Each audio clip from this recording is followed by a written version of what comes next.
చక్కగా కనిపిస్తోంది. విశాఖపట్నం వాసులు ఐ థింక్ లిటిల్ లక్కీ దీన్ని చూడడానికి. అఫ్ కోర్స్ చూసేవాళ్ళు చూడని వాళ్ళు వివిధ ఈక్వేషన్స్ ఉంటాయి. Well, moving on to the debate అండి. వెంకటేశ్వర గారు, ఇంతకుముందు బ్రేక్ తీసుకోవడానికి ముందు నేను ఒక ప్రశ్న అడిగాను. చంద్రగ్రహణం అనగానే చంద్రగ్రహణం కానీ సూర్యగ్రహణం కానీ వాతావరణం విషతుల్యం అవుతుంది గ్రహణాల కారణంగా, తద్వారా ఈవెన్ ఫుడ్ కూడా పాయిజనస్ అవుతుంది అని చెప్పి చాలామంది ఆ స్టోర్ చేసిన దాన్ని తినరు, పాడేస్తారు. ఆర్ దానికి ఏవో ఆల్టర్నేటివ్స్ కూడా చెప్పారు, దర్భపుల్ల వేసి దాన్ని మళ్ళీ తిరిగి యూస్ చేసుకోవచ్చు అని చెప్పి సంథింగ్ లైక్.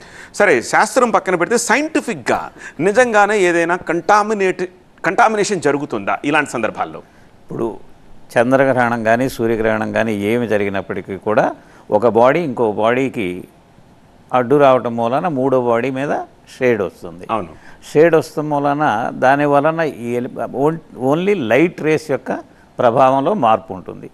లైట్ రేస్ మనం ఇప్పుడు చెయ్యి అటు నుంచి నాకు లైట్ వస్తుంటే నేను చెయ్యి అడ్డం పెట్టుకున్నాను అనుకోండి, నా ఫేస్ మీద నీడ పడుతుంది, నా చెయ్యి నీడ పడినంత మాత్రం నాకేదో ఇక్కడ నష్టం జరిగిపోదు. What if it is ultra rays, other part? ఇప్పుడు మీ దగ్గరికి వస్తున్నది అల్ట్రా వైలెట్ రేస్ అయితే? అల్ట్రా వైలెట్ రేస్ ఈ టైంలో సూర్యుడి నుంచి వచ్చే అవకాశం, ఎందుకంటే మనకు మ్యాక్సిమం ఈవినింగ్ సూర్యుడు కూడా ఎట్లా కనపడతాడు, రెడ్గా కనపడతాడు. ఎందుకంటే రిఫ్రాక్షన్ ఫినామినన్ మూలాన సూర్యుడు కూడా, అస్తమించే సూర్యుడు రెడ్గా కనపడతాడు.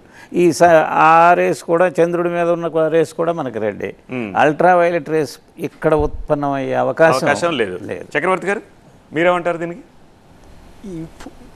అంటే ఇది ఈ చంద్రగ్రహణంతో మనకి లాభమా నష్టమా అని చూస్తే, ఇటు ఫుడ్ కానీ ఇటు ఆరోగ్యపరంగా కానీ చూస్తే సైంటిఫిక్గా ఒకటి ప్రూవ్ చేయడానికి ఛాన్స్ ఉందండి.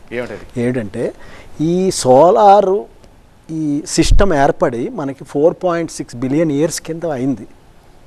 99% సోలార్ గ్రావిటేషన్ ఫోర్స్ తోటి గ్రహాలన్నీ ఇన్వర్డ్ లోపలికి పుల్ చేస్తూ ఒక సిస్టమ్ తిరుగుతోంది. మనకి పగలు రాత్రి వస్తున్నాయి, వీళ్ళు చంద్రగ్రహణాలు సూర్యగ్రహణాలు వస్తున్నాయి వెళ్తున్నాయి.